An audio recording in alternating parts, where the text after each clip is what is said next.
Kung hindi naman sinasalita, kapag naman sinabihan na lumikas, agad na sumunod, lagi hindi mapahamak ang rescuers at ang inyong pamilya. Iwasan din lumusong sa taha para hindi makakuha ng mga sakit tulad ng leptospirosis.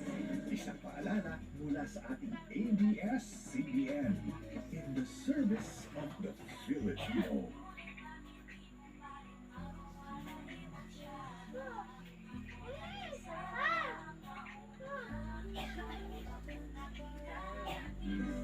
Ako sa Camila de la Torre, tatakbo para ilaban ang aking pagmamahal.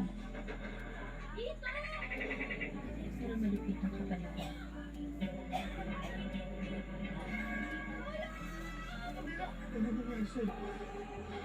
Ito ang kwento ng aking pag-ibig.